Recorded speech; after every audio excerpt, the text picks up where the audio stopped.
బంగారం వెండి ధరలు పిచ్చిగా పెరిగాయి. ఇది అందరికీ తెలిసిన విషయమే. ఇక అప్పుడప్పుడు తగ్గడం మినహాయిస్తే ఈ స్థాయిలో రేటు పెరగడంతో లాభం ఎవరికి? ఈ ప్రశ్న దేనికంటే రిటైల్ చైన్ స్టోర్ల కంటే ఎంతో కొంత బిజినెస్ జరుగుతుంది. కానీ 10 గ్రాముల కోసం 1,00,000 ఖర్చు పెట్టడం అంటే మిడిల్ క్లాస్ జనం అంతగా ముందుకు రావడం లేదు. మరి ఇలాంటి సిచ్యువేషన్లో ఓ మాదిరి బంగారం షాపుల పరిస్థితి ఎలా ఉంటుంది? పెరిగిన రేట్లతో లాభం ఎవరికి అసలు? Have a look.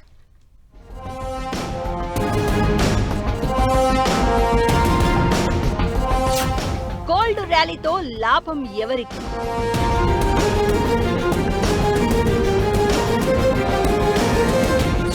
పెరిగిన రేటుతో జ్యువెలరీ మర్చెంట్స్ హ్యాపీనేనా?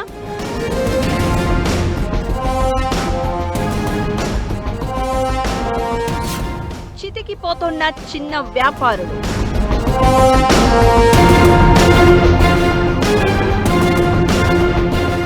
బంగారం గత ఏడాది కాలంగా talk of the town, no doubt.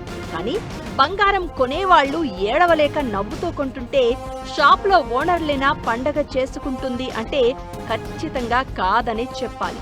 ఒకప్పుడంటే బంగారం పెద్ద పరిమాణంలో కొనేసి ఆభరణాలు తయారు చేసి లాభాలు గడించేవారు. కానీ ఇప్పుడు అంతర్జాతీయ మార్కెట్లలో పిచ్చ డైనమిక్ గా మారుతున్న ధరలతో ఓ మాదిరి వ్యాపారస్తులు కూడా బెంబేలెత్తుతున్నారు.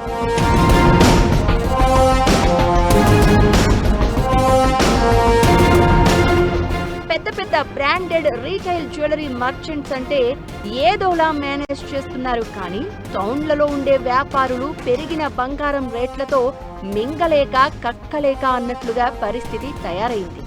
దీనికి కారణం సింపుల్. వినియోగదారులు కొనుగోళ్లకు ముందుకు రావడం లేదు. దీంతో సేల్స్ తగ్గిపోయాయి. కానీ షాపులలో పని వాళ్లకి జీతాలు, మెయింటెనెన్స్ తప్పదు కదా. అలానే అవే షాపులలో పనిచేసే ఇతరాత్ర అనుబంధ పని వాళ్ల పరిస్థితి మరీ ఘోరం.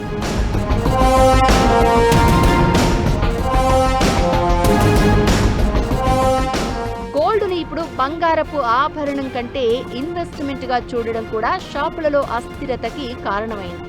ఇంకా ప్రమాదం ఏంటంటే బంగారం కానీ వెండి కానీ హైయెస్ట్ రేటు దగ్గర కొన్న పరిమాణాన్ని రేటు తగ్గిన తర్వాత ఆభరణంగా తయారు చేయాలంటే నష్టం ఎక్కువగా ఉంటోంది. వేలం వెర్రిగా సాధారణ జనం కొంటున్నారంటే అర్థం ఉంది. కానీ షాపుల ఓనర్లు కూడా రాబోయే రోజుల్లో లక్షల్లో లాభం దండుకోవచ్చనే భ్రమలో కొని బుక్కైపోయారు అంటారు. మరి పెరిగిన ధరతో ఎవరికయ్యా లాభం అంటే ఎప్పటికప్పుడు ట్రెండ్ని బట్టి స్ట్రాటజీ మార్చుతూ ఉన్న స్టాక్ ని విక్రయించిన వారు, అలానే తక్కువ రేటులోనే ఎక్కువగా పెట్టుబడి పెట్టి ఇప్పుడు ఎక్కువ రేటులో విక్రయిస్తూ లాభం దండుకుంటున్న వారు మాత్రమే బంగారం ధరతో లాభపడ్డారు. మిగిలిన వాళ్లు ఆటలో అరటిపళ్లలా సైలెంట్ గా ఉండిపోతున్నారు.